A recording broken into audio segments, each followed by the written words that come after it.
òjìji wa tá a gbé wáyé kò sí bá ṣe lè sá fún ẹgbẹ̀rún Sámúẹ́lì kò lè sá fọ́lọ́run àkọsílẹ̀ ó ti dúró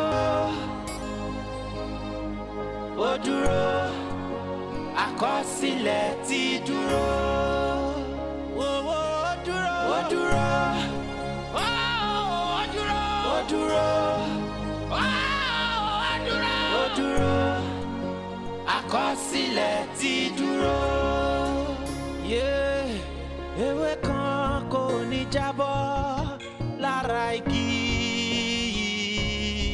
àléwé kan kò ní jábọ́ kọ́ba òkè máa mọ̀ sí i. Torí gbàgbélébùú wa bó tilẹ̀ wù kó wù ó tó a ó gbé náà ní o.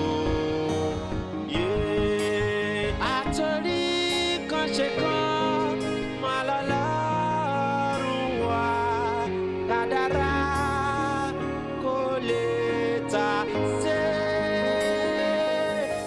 Ó dúró ó dúró ó dúró àkọsílẹ̀ ti dúró. Ohun kan yé mi dájú pàkó lè sáfòjìjì òjìji wa tá a gbé wáyé kò sí bá ṣe lè sá fún ẹgbẹ̀rún Sámúẹ́lì kò lè sá fọ́lọ́run àkọsílẹ̀ ó ti dúró ó dúró ó dúró ó dúró àkọsílẹ̀ ti dúró ó dúró ó dúró ó dúró ó dúró ó dúró àkọsílẹ̀ ti dúró.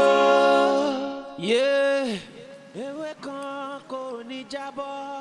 Make sure you tidy up kitchen. I don't want to see any mess in there. Okay, ma. Alright. So, babe, I can say that that's me. I can only say him if I'm not on my period.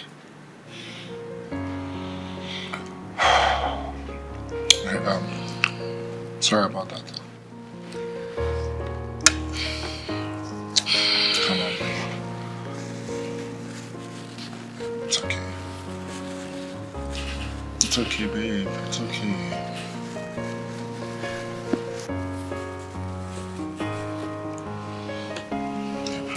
It's okay. Is he getting tired? He never mentioned, but Entoba Loju 7 years, 7 good years, Dorcas. Mumo hate me now. Mumo ye motimatibi. Well, take it easy, Sarah. Because think of all along when she. Kó tètè ṣe o, Dorcas. Kó tètè ṣe. I'm getting tired. Mo fẹ́ fi inú mi, mo fẹ́ fi ṣoyún. Mo fẹ́ fi ẹ̀yìn mi, mo fẹ́ fi gbọ́mọ pọ̀n. Àmín. Bí o ṣe rò lọ́kàn, bẹ́ẹ̀ náà lọ́lọ́run ṣe máa gbọ́ àdúrà ẹ̀. Ṣorí ikùn ẹ̀ wàá fi gbé oyún tiẹ̀. Ẹ̀yìn ẹ̀ náà wàá fi gbọ́mọ ẹ̀ pọ̀pọ̀. Àmín. Sarah, I have a suggestion. Really? Mm-hmm. Have you thought about IVF for surrogacy?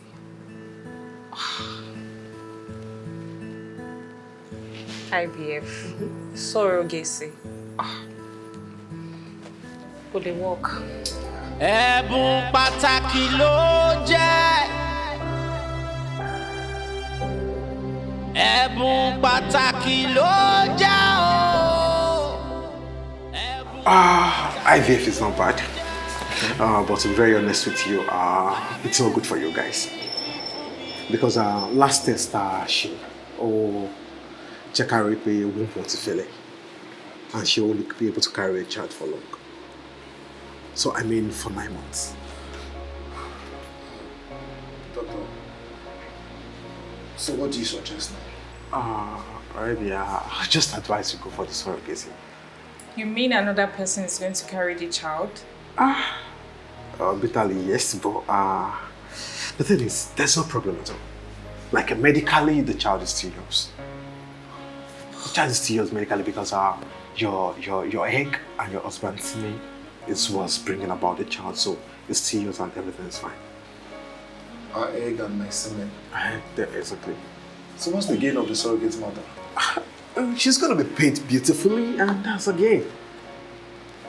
Money.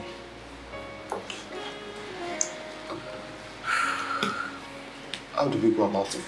Oh, that one is not a problem. We have people who render the service. So all we have to do is just to have an agreement with them. You have your signed, she has her signed. She's going to carry the baby for 9 months. Then after then, she'll give you your child. You'll pay her off. And that's all.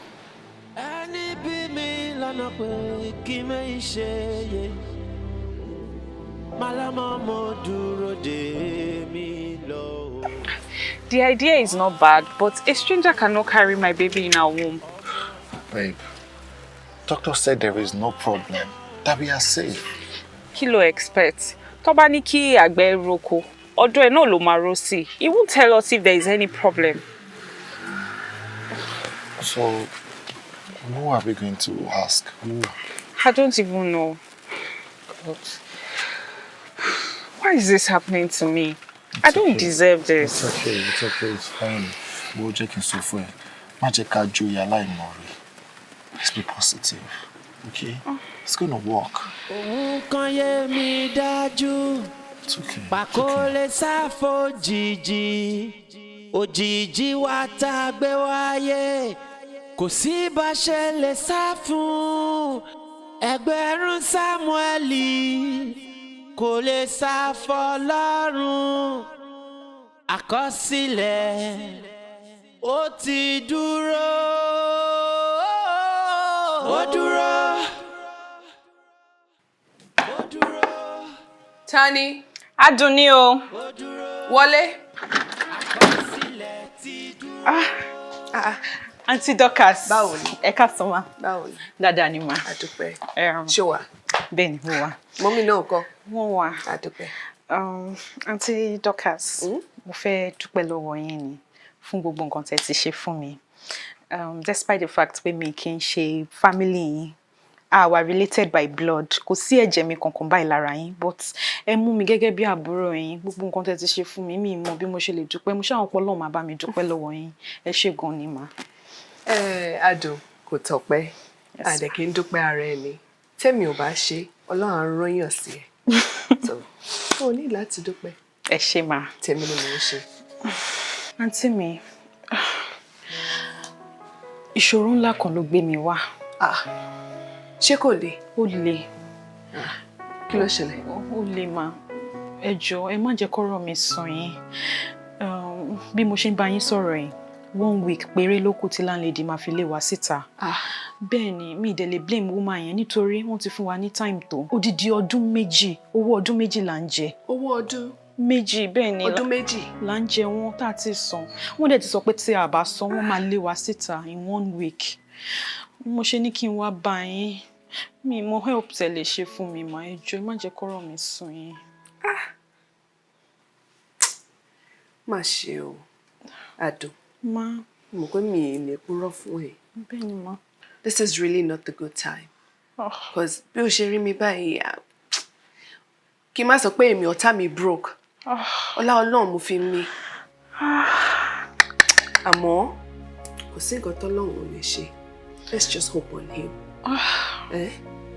Bẹ́ẹ̀ ni ma, mo mọ̀ pé kò sí nǹkan tọ́lọ́run ò lè ṣe. Ọlọ́run máa bá mi rán aláàánú sí yín, kẹ́yìn náà lè ṣàánú fún mi. Àmín. Ọlọ́run á bá mi pèsè fún yín. Àmín. Pẹ̀lẹ́. Yes ma, ẹ ṣé ma. Mi mọ̀ bóyá ẹ lóúnjẹ sílé, ebi ń pa mí, mi jẹun sùn lánàá. Mo fún ẹ lówó kó tó kúrò níbí báyìí lánàá náà. Auntie Dorcas, ìgbà tí màá fi délé, mommy sick. Owó tẹ́ fún mi ni mo fi ra oògùn fún wọn tí mo dẹ̀ fi ra oúnjẹ tán jẹ sùn lánàá. Báwo lára wọn ṣe? She's getting better. Mi ti jẹun látàná yẹn bẹ́ ṣe ń wò mí. Lọ sínú kitchen. Go and help yourself. Yes, ma. Ẹ ṣé ma. Tẹ̀mọ̀ àga báyìí.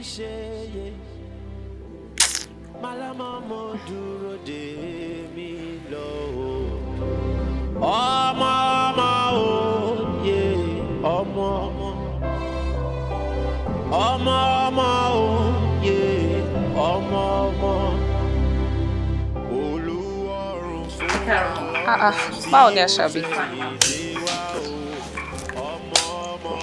Babe. Mo mọ̀ pé tí tó mu yẹ kò ní jẹ́ kó jẹ lunch make sure pé ó jẹ́ kó tó tutù. Okay, mommy. Báwo ló ń lọ sọ́dọ̀ Dorcas? Mo ti ready ọ̀dọ̀ ẹ̀ náà mo ń lọ báyìí. Okay, check out. Dorcas náà ló ń pè mí o. Oh, really? Hello Dorcas. Mo ti ń bọ̀ o. Dúró dè mí má jáde o. Ó wà lẹ́gbẹ̀ẹ́ mi. Àjọ ń bọ̀ tà náà ni. Hold on. Hello, auntie wa. Ìwọ kúkú béèrè wa. Mo kàn bá ìṣeré ni. All right, no problem. All right, bye. My babe. Mark now. Oh no, let me quit.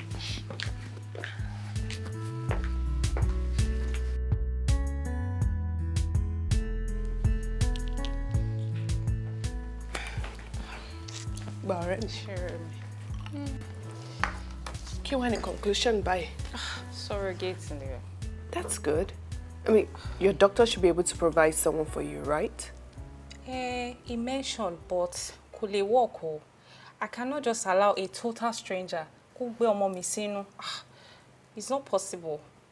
Mi ò lè jẹ́ kí èèyàn wá gbé ọmọ mi sálọ. Dorcas, it has to be someone that I can vouch for, someone that I know. Yes or no, but don't you think only for problem later on to bá monitor? How? Problem? No, we were told that the person is just going to be a carrier. Kò ní any connection pẹ̀lú ọmọ yẹn, not even by blood. So, kò sí any problem tó lè fà náà. Mo kàn rò ní o. Àṣàbí ńkọ́? Your house help. No, Àṣàbí kẹ̀. Mo pé virgin lọmọ yẹn àdèlè expose ẹ̀ sírù nǹkan bẹ́ẹ̀ during labour kọ́ lọ sọ pé CS ló máa ṣe fún. That is dangerous. Mi ò lè ṣerú nǹkan bẹ́ẹ̀ yẹn.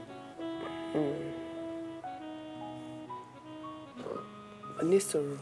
Ṣé o sọ fún wọn pé virgin lòun ni? Àbí báwo ni wọ́n ṣe mọ̀ pé virgin ni? Well, kò sọ fún mi, but men looking at her, wo stature now. That girl is just 20. Ọmọdé ni now. Sarah, you can't assume until you know for sure, but however you want it. Wo, Dorcas, at this point, I just want somebody to help me out. I don't even mind giving the person a 3 million naira. Yes. Seriously? Àkọsílẹ̀ ó ti dúró. Ó dúró. Ó dúró. Ó dúró. 3 million naira. Owó yẹn pọ̀ o, aunty. Bẹ́ẹ̀ ni, ṣùgbọ́n ta ló fẹ́ gbé ara ẹ̀ sílẹ̀ tó máa bá yàn gbé oyún tí kò kì í ṣe tiẹ̀? But ẹni pé wọ́n máa fún ẹni náà ní 3 million naira. Bẹ́ẹ̀ ni, ọ̀rẹ́ mi ò kí ń parọ́, kódà pay before service ni. Landlord ẹ̀ ń bọ̀ wá lé wa síta. Adùn ọlá. Opportunity leléyìí o. Aunty. Ẹni pé wọ́n máa fún ẹni náà ní 3 million naira. Bẹ́ẹ̀ ni. Ó dẹ̀ dá yín lójú. Ọ̀rẹ́ mi ni mò ń sọ yìí náà. Àkọsílẹ̀ ó ti dúró. Ó dúró. Ó dúró. Ó dúró. Àkọsílẹ̀ ti dúró. Ó dúró. Ó dúró. Are you sure you want to do this without any reason for this? Yes, sir. You sure? Yes, sir. Torí a kì í tẹ̀sẹ̀ bọ́ mi tán ká tó máa kígbe òtútù o. Torí ẹ̀ ni ó ṣe nílò láti ti ọwọ́ bọ ìwé.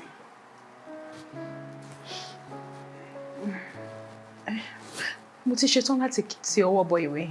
Tó bá yẹ pé nǹkan tí a ní láti fi rí dájú pé mo ti ṣetán nìyẹn. I'm ready. Okay. So you sign here, then pass it to her. Let her sign as well.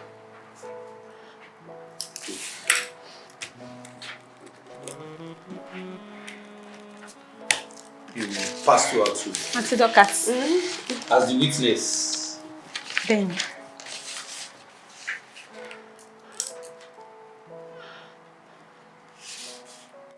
Fantastic. Now, see everybody to agree. She check everything. Cash. Cash wa okay, sir. Cash down. She cash wa. Cash wa. Oh yeah, sir.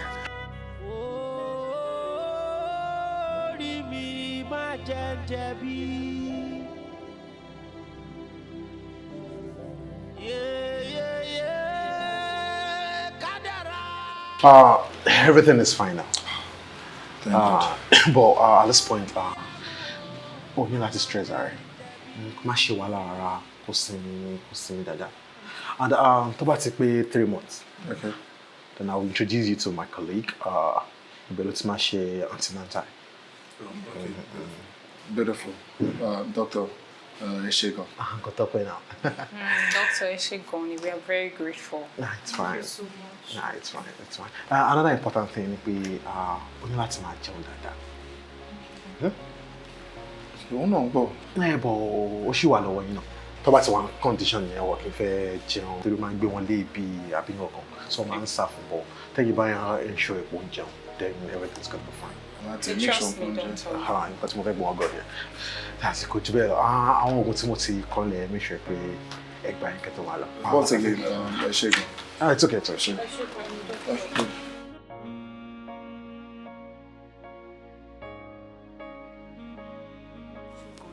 Thank you so much. Dìde. Adùn dìde.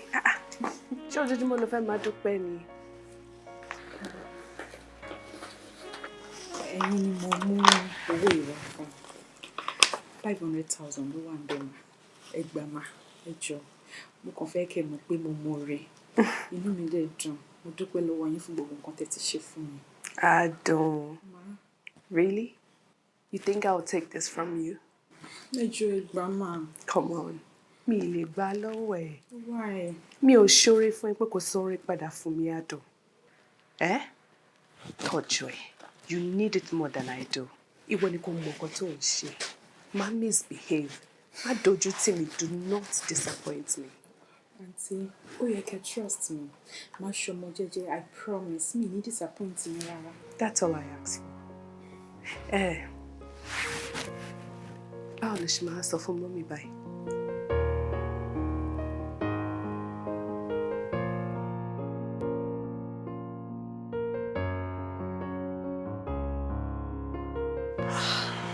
Ọdún mélòó wá ní kọ́sàn? Mami, bí oṣù mẹ́wàá ni o, kò tọ́dún kan. Bẹ́ẹ̀ ni, and tí bá ti lọ, tí bá ti dé, mo máa di ọ̀gá ara mi nìyẹn o. Lóòótọ́, bá ṣe máa fi ìṣẹ́ pín tán nìyẹn o, màámi.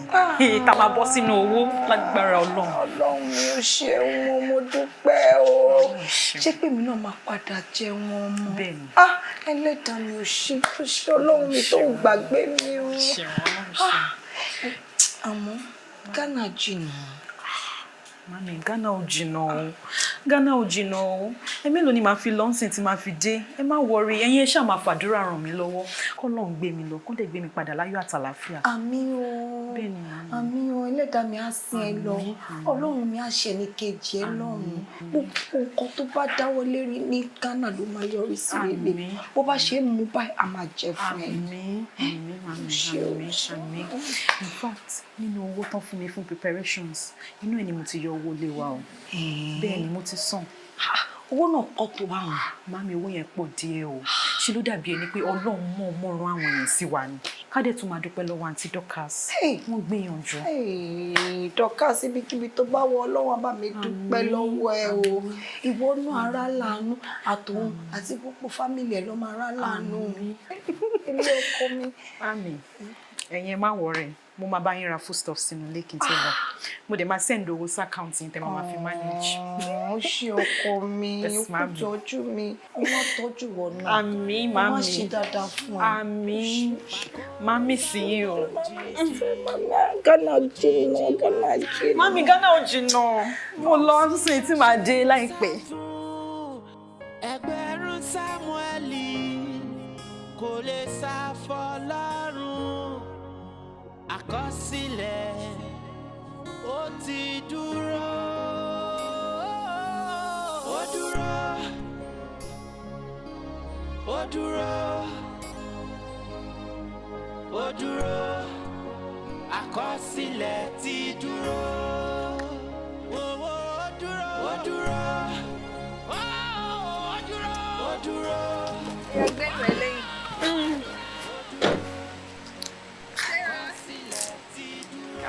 Báwo ni?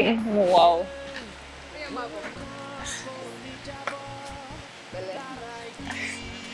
Pẹ̀lẹ́. Yes, ma'am. I'm fine, ma'am. Doctors, if you are coming, we really appreciate your gesture. Ó ṣe mọ̀ ní ọ̀rẹ́ mi. Sarah, mo ti sọ fún yín dúpẹ́. What are friends for? No problem. Ado.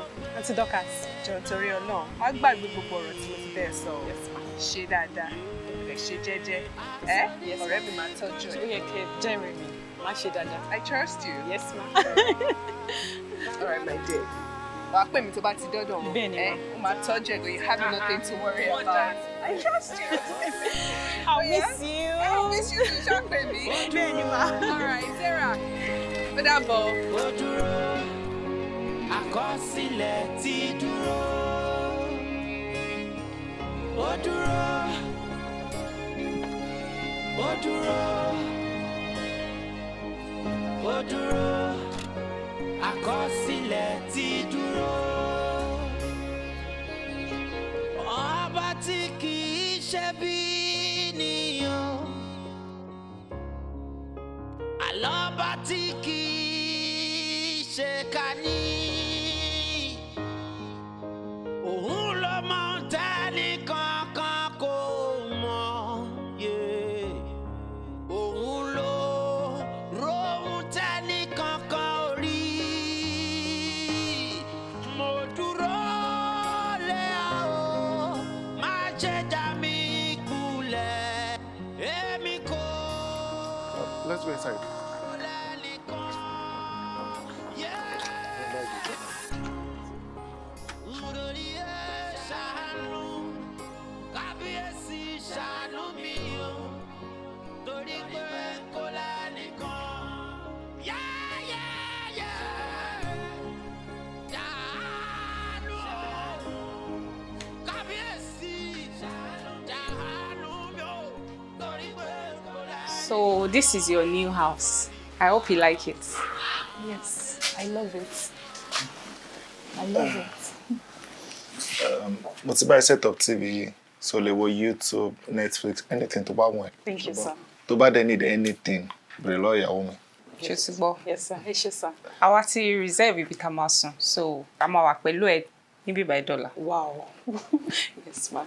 Ẹ ṣé gan ni, ma'am. So lè check around. Okay. Go feel free, ṣùgbọ́n. Yes, ma'am. Bẹ̀rẹ̀ ṣe jẹ́jẹ́ o. Yes, sir. Lọ́mọ dúpẹ́ o. I'm so happy. And Ọlọ́run ló lọ́pẹ́. Thank you. I love you. Mo. Ẹ máa wo kitchen. Èmi nìkan tán nínú ilé tó tóbi báyìí. Hey. Emo. Gas. Ọlọ́run ṣe o. Èmi nìkan tán.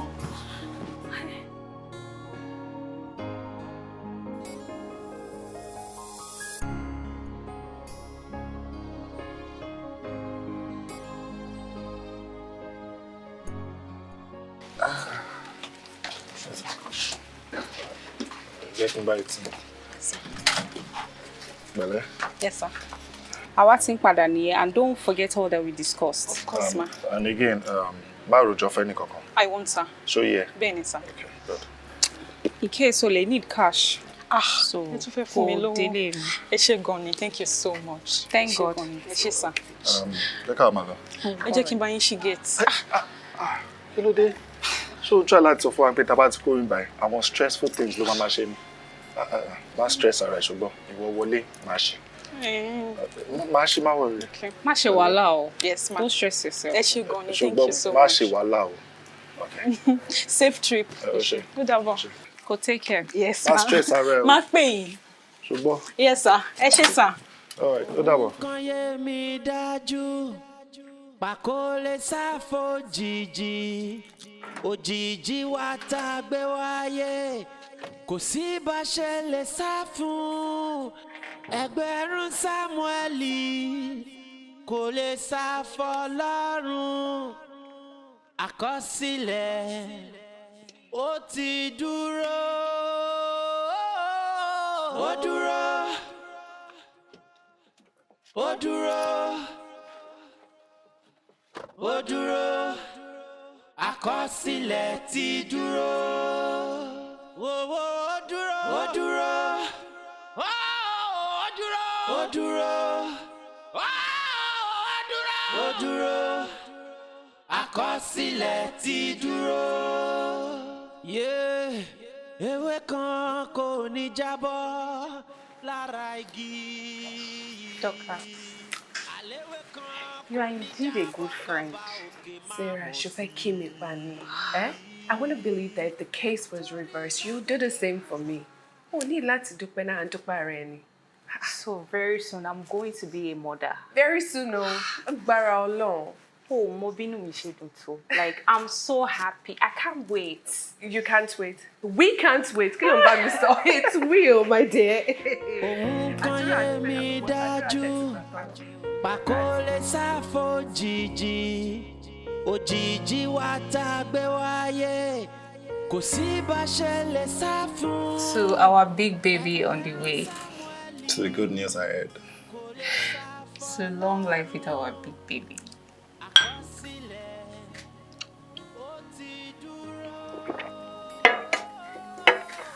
Babes, thank you for everything. Thank you for your patience. Thank you for your understanding. Thank you for always being there for me. You know you don't have to thank me. Well, thank God. Ìyàwó mi, nígbà ẹ̀rùn, nígbà òjò, nígbà tó kún díẹ̀ káàtó, I promise you, I would always be there. Thank you. I love you. Love you more.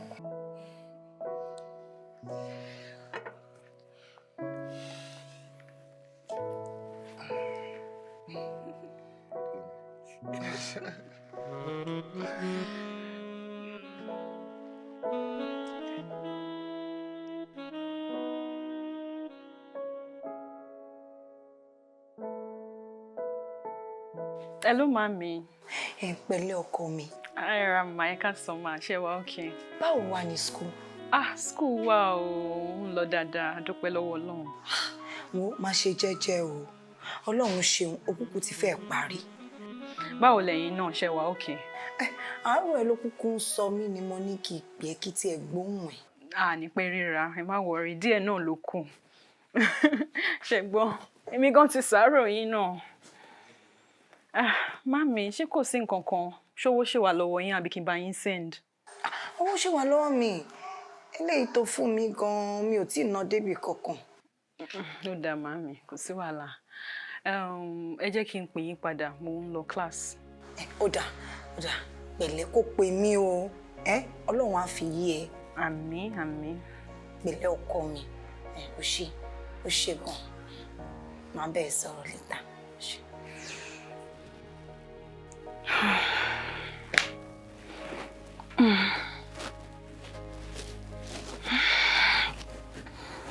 Ẹ̀bùn pàtàkì ló jẹ́.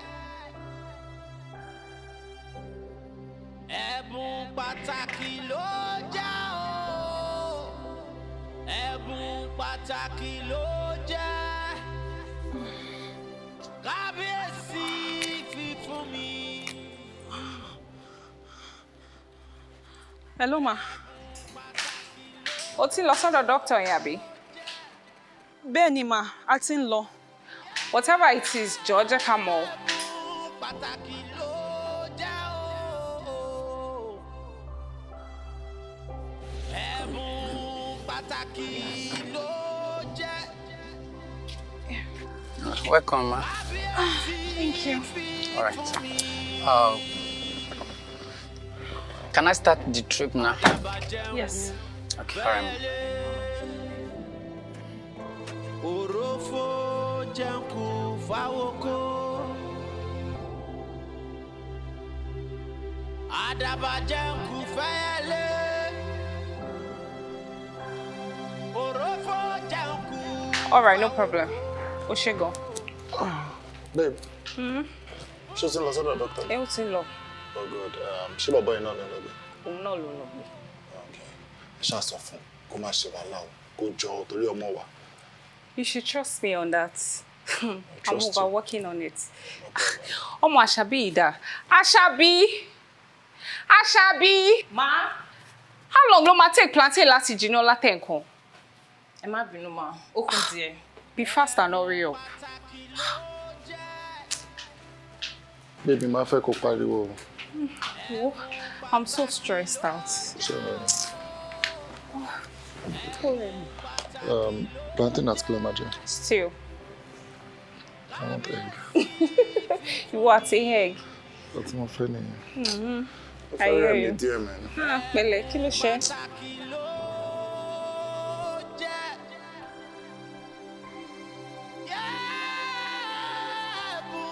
Pàtàkì ló jẹ́ o.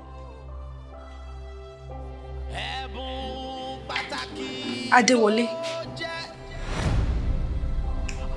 Adúnọlá.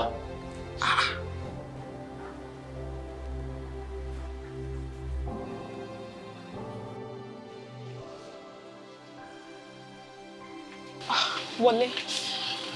Gbà owó yẹn. Owó ilé dáàdì tí mọ́mì gbà ni o. Jọ̀ọ́ nítorí Ọlọ́run tó bá ti lò tán tètè bá mi dá padà kí mọ́mì tó dé. Wo Adùn, o ṣe mo dúpẹ́ o. Mo promise ẹ mo disappoint ẹ. Pásítọ̀ náà bá ti rí owó sẹ́ǹsì mi. Màá send ẹ padà sí ẹ. Mi ìfẹ́ mi ìsọ́nà ẹ̀dá mi. O ò ní mí ìsẹ̀. Ó yá tètè lọ sanwó. O ṣe gan, I'm so happy. Thank you. Ó yá sáré máa lọ. Tètè lọ san ṣùgbọ́n. Pẹ̀lẹ́.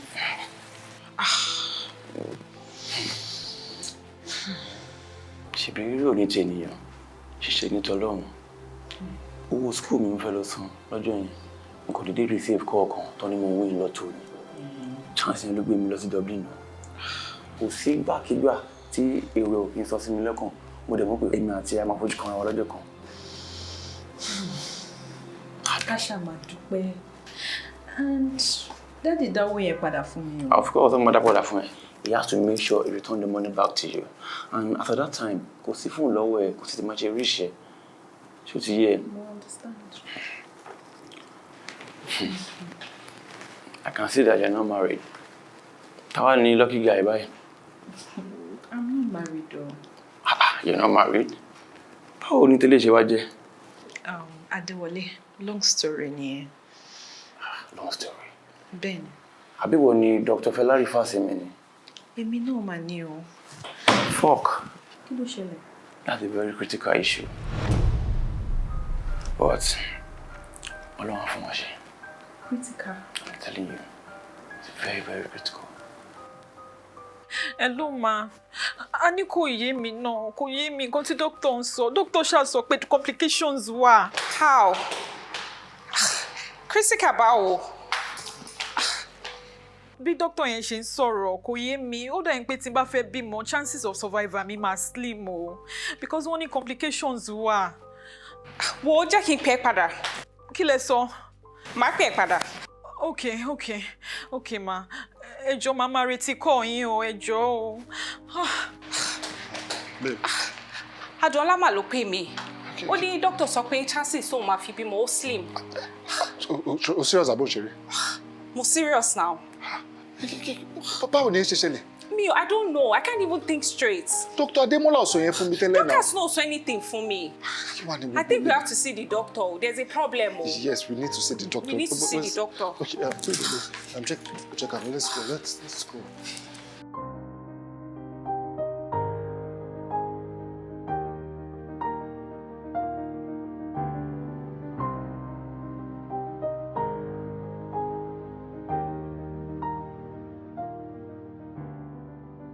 before the transplant, there was no complication at all. You should trust me now. You know I'm a professional to the call. Dr. Ademola, so what happened?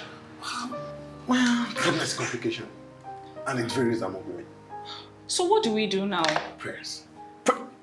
Ademola prayers. For real. Because Oba Dr. Wale Soro, what if you make in control one lane sing? Only so we just have to hope for the best. See, my problem here is that you're sounding unsure. Like, tell me something now. That's why I said we should hope for the best.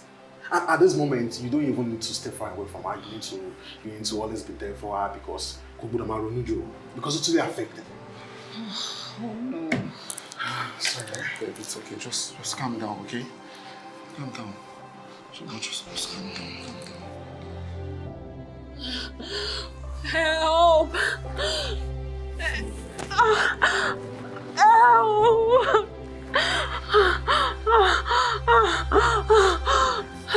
Help! Yeah!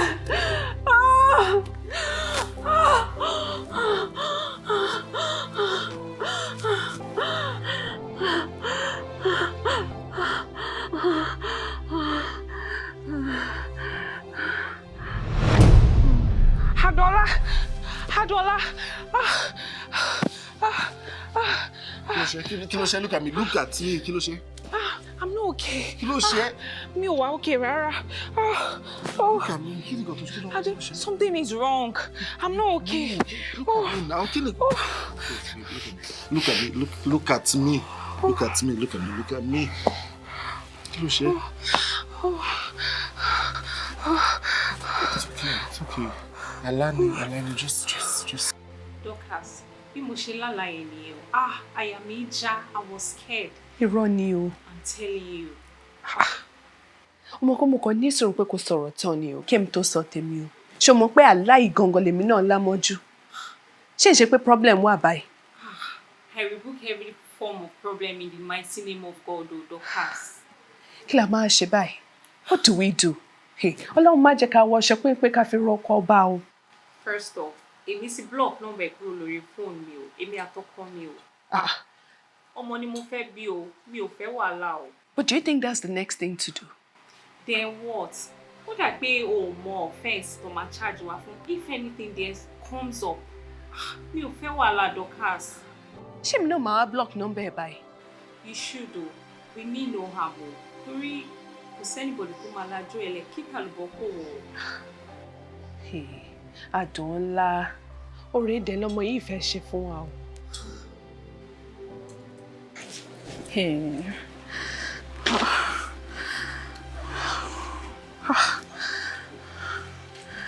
Ibi kọ́ lọ. Àǹtí Dorcas náà.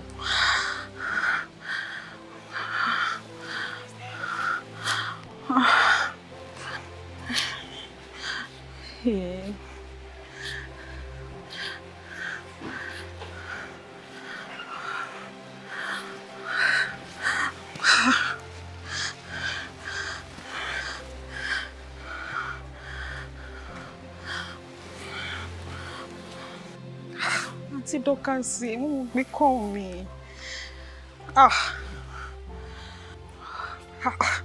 Tí nọ́mbà àwọn ará bí ò bá tiẹ̀ lọ, ṣó yẹ k'Àǹtí Dorcas náà má tún gbé kọ́ mi ni.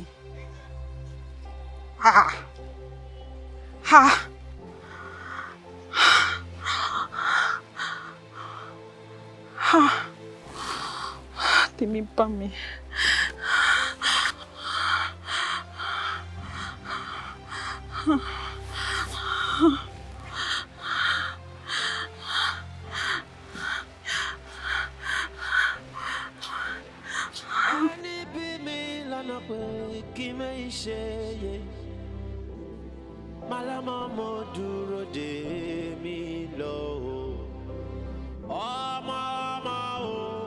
Adùn, there's something you're not telling me. Ta ló ní oyún inú ẹ̀yin?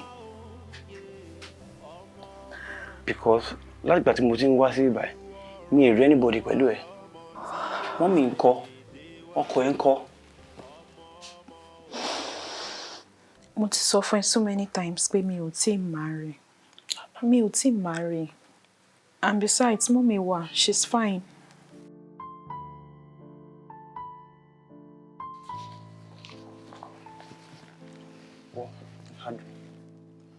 òkú kì í fara kún fún ẹjọ́ máa sí o. I promise to fight this battle with you to the end, but mo láti mọ ẹni tó fún ẹ lóyún. Ó fẹ́ mọ̀yàn tó fún mi lóyún. Bẹ́ẹ̀ni. Kò tó lè assist me. At least. Tó bá jẹ́ yẹn ni, má worry. I'll be fine. Torí mi ní sọ anything fún ẹ. Má worry. Adùn, ìgbà wo ló wá di báyìí? Anyway, mo máa ń láti tẹ̀lé mi lọ sílé o, because mo ò lè fi ẹlẹ́ kó dá bàbá ẹ̀. And as a matter of fact, you're close to your EDD, so it's not safe for you to be alone. Mi lọ anywhere. Mo máa wà níbí báyìí. I'll be fine. Kí ló dé now? It's for your own good. You know I meant no harm. Èmi kọ́ ni relé ìtọ́sí. Èmi kọ́ ni relé ìtọ́sí o. Malama mo dúró dè mí lọ. Ọmọ o, yeah, ọmọ. Ọmọ o, yeah, ọmọ. Olúwarun fún àlọ́mọ tí ó tẹ̀yìn dé wá o. Ọmọ o, Oya ọmọ lákùrùbùtù, ọmọ yájò, ọmọ lóye ni. Lákùrùbùtù, ọmọ yájò, ọmọ lóye ni. Bàbá bí tirẹ̀, màmá sádánù, torí pé ewé, ìyá ewé wù ikú pọ̀, ewé. Àní bàbá bí tirẹ̀, màmá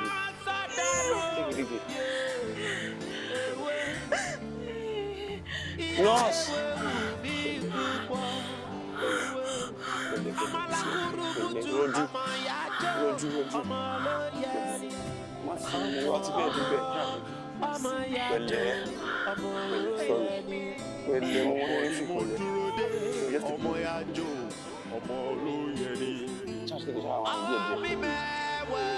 Nurse.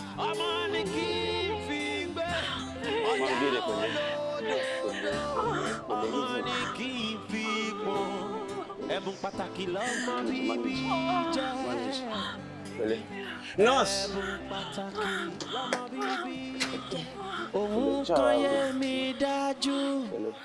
Pàkó lè sáfò òjijì. Òjijì wa tá a gbé wáyé. Kò sí bá ṣe lè sá fún. Ẹgbẹ̀rún Sámúẹ́lì kò lè sá f'Ọlọ́run. Àkọsílẹ̀ ó ti dúró. Ó dúró. Is she responding to treatment? Dr. Wole try gan. Pẹ̀lú tó ṣe jẹ́ pé afternoon ló wà. Nígbà tí wọ́n lọlé, wọ́n tún padà wá again. Really? Yes, o. Àbí ìyàwó wọn ni? Mo doubt. But the Lord is our strength. Just pray God help them. Amen. Ó dúró. Ó dúró. Àkọsílẹ̀ ti dúró. Ó dúró. Adùnọlá, ìgbà wo ló wọlé?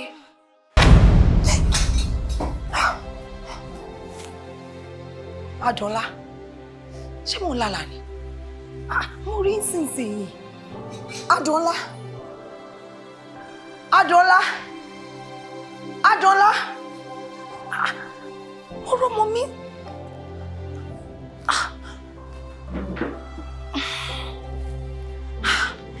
Mo rọ́mọ mi nísinsìnyí.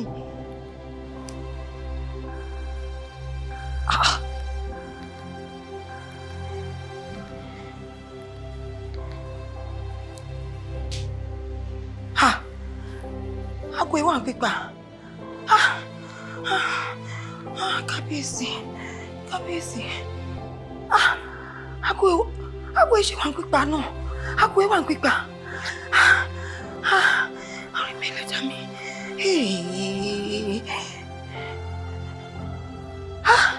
àmì ara burúkú wo ló ń sọ mí?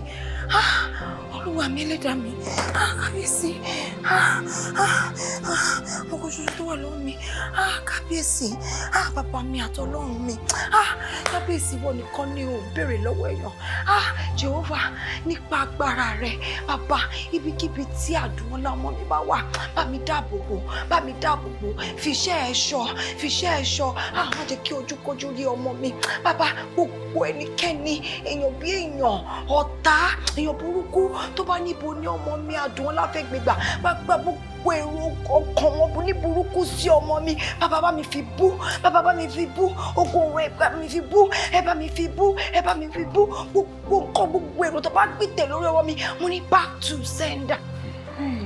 Àdùnọ́lá, oh my God, Ọlọ́run. It's like you don't really know what happened. You were gone already. I mean, ó ti lọ. But mo gbọ́ mo ẹ dání báyìí. Omi jábọ́ lójú mi ni because I don't even know how to say it.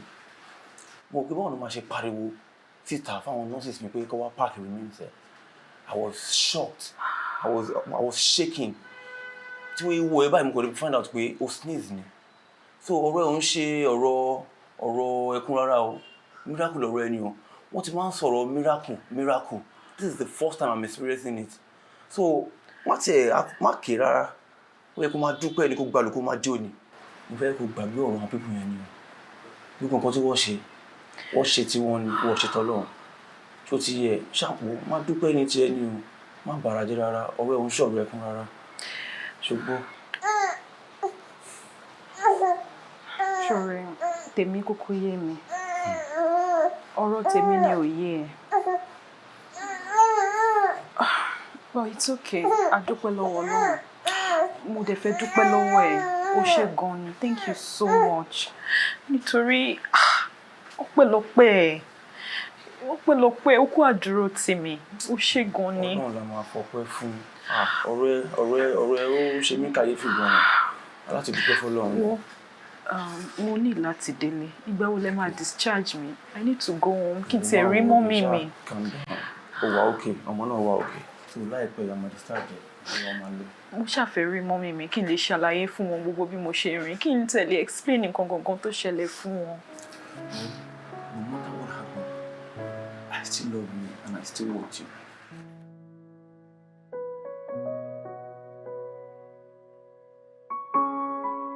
Bí ìtàn ìgbésí ayé mi ṣe lọ ni mo ṣe sọ yẹn. Ẹ má bínú pé mi ò lè dárúkọ àwọn tí mò ń sọ yìí. Ìdí ni wípé olókìkí ni wọ́n. Kò dẹ̀ sí nínú àdéhùn wa pé kí n pe òkìkí wọn síta. Lóòótọ́ kò sí nínú àdéhùn wa pé kí wọ́n fi mí sílẹ̀ sá lọ. Àmọ́ àwọn yẹ àdéhùn, èmi ò lè torí ti bẹ́ẹ̀ kémi náà wá yẹ àdéhùn. Mẹ́wàá ń ṣẹlẹ̀ ní dúníyàn. Ọ̀rọ̀ lẹ ti gbọ́ láti ẹnu arábìnrin wa Àdùnọ́lá. Àfi k'Ọlọ́run máa kó wa yọ. Ọmọ náà wá ń kọ́ wa yìí. Ọmọ mi ẹ̀bùn Olúwa. Ó wà láyọ̀ àtàlàáfíà. Ó wà nílé. Wá ní màmá yín ṣe nígbà tó padà mọ̀ pé ọmọ lẹ lọ bí? Màámi, abiyamọ tòótọ́.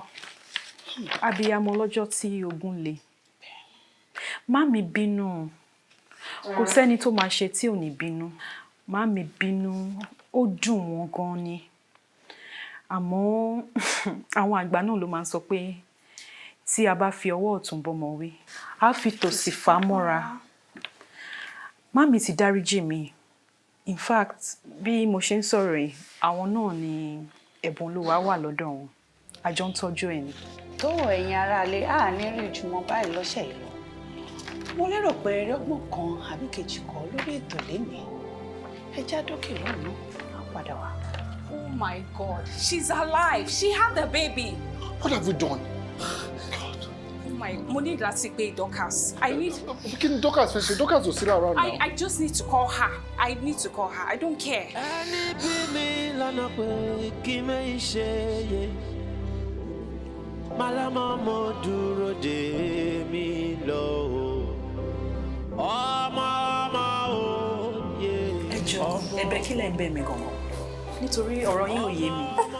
ṣé ẹ̀bẹ̀ pé ẹ maltreat mi ni àbí pé ẹ fẹ́ gba ọmọ? I just need to understand. Kí lẹ ń bẹ̀bẹ̀ fún gangan? Honestly, a jẹ̀bi ẹ̀. In fact, kò sọ̀rọ̀ kankan lẹ́nu wa rárá. Àmọ́ ẹ̀rù ló bà wá, a fẹ́ dáràn ni. We are very sorry. Adùnọlá, má bínú sí wa. Torí ẹ̀ la ṣe wá. Èmi ò bínú o. Mo ti sọ tẹ́lẹ̀ náà. Mi ò bínú, mi ò bá yín jà. Sherry, mo ti forgive yín the minute tí mo fi ojú kan gift. Mo ti dáríjì yín nítorí she has been a blessing to me. So why tí ma ṣe máa bá yín jà? Nǹkan tí mo kàn fẹ́ sọ ni pé ẹ lè gba ọmọ tó bá yẹ pé ẹ ń rò pé ẹ fẹ́ gba gift lọ́wọ́ mi. Ẹ lè gbà torí mi ò ní gbé sílẹ̀. Mi ò ní gbé lẹ̀. Adùnọlá, bí ìyàwó mi ṣe sọ, ẹ̀rù ló bà wá. Àwa náà mọ̀ pé tó ṣe máa rí leléyìí, má bínú. A ní mi ò bínú sí yín sẹ́. Ọkọ mi, jèbù rẹ̀ ṣùgbọ́n mi ò mọ wọn fún wọn. Mami, ọmọ wo ni kí n dá padà? Mi ò lè yọ̀ǹda ọmọ kankan fún wọn. Mo bọ́rọ̀ ọmọ yìí ṣe jẹ́ náà. Nígbà tí mo lóyún èmi nìkan mo wà. Ká ní pé nǹkan burúkú ti ṣẹlẹ̀, ṣé wọ́n máa padà wá ń sìn pé wọ́n fẹ́ wá gbọ́mọ. Mi lè dá ọmọ padà o, mi ò lè. Anything tẹ́ bá fẹ́ ṣe, anything tẹ́ bá fẹ́ ṣe ẹ ṣe. Tó ẹ pé ẹ fẹ́ fọlọ́pàá gbé mi ni ẹ lọ kọ́lọ́pàá yín wá ń sìn. I am ready. Torí ẹ̀ la ṣe wá bẹ̀bẹ̀. Èmi náà bá yín jà, but mi ò ní gbé ọmọ sílẹ̀. Mi ò ní gbé sílẹ̀. Adùnọlá, àgbà mọ̀ bó ṣe ń bínú sí wa. You see, at this point, solution náà ní ká wà. Ìwọ kò ní price ẹ̀ fún wa. Any amount, èmi àti ìyàwó mi, a máa ṣètò tá a ṣe máa san fún ẹ jọ̀ọ́, gbọ̀ngbọ̀n ẹ̀ fún wa jọ̀ọ́. Ṣé ẹ wà okay ṣá? No, ṣé ẹ wà okay, ṣé ẹ wà all right? Ẹ wọ inú ilé mi wá, ẹ wá ń sọ fún mi kí n name price mi. For what? À ń sọ̀rọ̀ ọmọ ẹ̀ ń sọ̀rọ̀ owó. Kí ló dé tó pé yín olówó yìí máa ń feel pé ẹ lè buy anything náà? Ẹ lè fi owó ra everybody. Why? Now get up and get out of my house. Out this minute. Màámi ẹ sọ fún ọkọ jáde kúrò nílé mi o. Torí mi ò ní gbé ọmọ yìí sílẹ̀. Tó bá wù yín kẹ́ drive mi lọ sí police station. Alẹ́ bọ́ta kúrò nílé. Aláṣejù lẹ́yìn méjèèjì o. Alẹ́ bọ́ta. Ẹ jáde kúrò nílé mi jàre. Àkànní nǹkan mi ló ti ṣẹlẹ̀. Ṣé máa padà wá? Ṣé máa padà wá? Ẹ máa lọ. Alẹ́ Get out of my house jàre. A ní kẹ́ bọ́ta. Ẹ wojú kí ni? Ẹ máa lọ.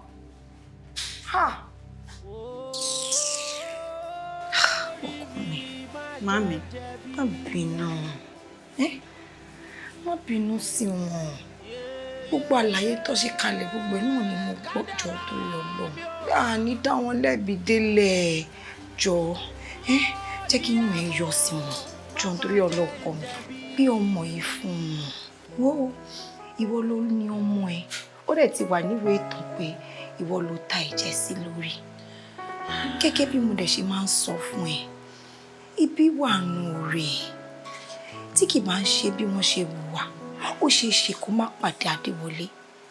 Ṣé bí Adéwọlé òun ló ti ń ṣètò bí wà tí ẹ ṣe máa lọ sílùú òyìnbó? Má dẹ̀ gbàgbé o, nígbà tí gbogbo nǹkan ṣì ń dùn, gbogbo ọlá tí wọ́n fi hàn ẹ́, ṣé bí mi náà jẹ́ nù ẹ̀? Ọkọ mi dákun jọ̀ọ́. Mami, nígbà tí mo ní oyún ọmọ yìí, àdágbé àdáfà èmi nìkan, mi ò rí anybody. Ká ní nǹkan burúkú ti ṣẹlẹ̀, ṣó máa padà wá ń sìn pé wọ́n fẹ́ gba ọmọ. Mami, mi ò ní gbé ọmọ yìí sílẹ̀ o, mi ò ní gbé sílẹ̀. Adùnọlá ọkọ mi dákun, tó bá bínú, ó tó bẹ́ẹ̀ ó jù bẹ́ẹ̀ lọ. Àmọ́ jọ̀ọ́ nítorí Ọlọ́run, tí ẹ wọlé mi tí mò ń bẹ̀, àti pé bí mo ṣe wò wọ́n, mo mọ̀ pé wọ́n máa tọ́jú ọmọ yìí dáadáa. Dákun ọkọ mi dákun jọ̀ọ́. Òun kan yé mi dájú. Bakare sáfò jìjì, òjìjì wá tá. Honestly, tó wáyé pé ìlú wa ṣùgbọ́n ọmọ yẹn mi lè gbé mọ́ fún yín náà. As a matter of fact, mo lè mú ajá kó lé yín bọ́tà kúrò ní compound wa. Adémọ́lá má sọ̀rọ̀ báyìí náà. Sọ̀rọ̀ báyìí. Wà ń bẹ̀ fún un. You were not there for her. Adémọ́lá, ẹ̀rù ló bà wá. Ó mọ̀ mí kò ṣe èdè kò ṣàánú. Ẹ̀rù ló bà wá. Ọmọ tó yẹ pé àmọ́ rẹ̀, àmọ́ bàbá ẹ̀, àmọ́ ìyá ẹ̀, àmọ́ fámílì ẹ̀ kankan. Dorcas nìkan òun lámọ̀ pẹ̀lẹ́. Dorcas ò dé sí lára ọ̀hún. Ọ̀rẹ́ mi, ò ní point. Honestly, ò ní point. Okay, ìgbà téyìn ní ìdánmọ́ ń sìn, tẹ fẹ́ gbọmọ lọ́wọ́ ẹ̀ sìn, ṣé ẹ mọ̀nà ilé àbẹ̀mọ̀? Dorcas náà la reach out sí. Dorcas ni wà láyé náà tẹ́lẹ̀, ó kù. But doctor, Ọmọ mi náà ló wà lọ́wọ́ ẹ̀. No law is disputing the facts that ọmọ mi ló wà lọ́wọ́ ẹ̀. But ọmọ tó bá ní strong lawyer, tó bá ní backing to strong. Okay, àwọn activists kọ̀ọ̀kan wà tẹ̀ pé wọ́n lè ní interest in ọ̀rọ̀ ẹ̀. Tó bá lè kó sí lórí, tó sọ àwọn nǹkan tó yẹ kó mọ̀ fún, nǹkan tó máa bèrè lọ́wọ́ ẹ̀ lè má lè sọ. So tẹ̀ bá lè meet up terms and conditions ẹ̀ ní custody ọmọ yẹn o. Ẹ ti rí ibi tó ti lé sí. Ọ̀rẹ́ mi ni ẹ̀, o dẹ̀ wọ́n lè parọ́ fún mi.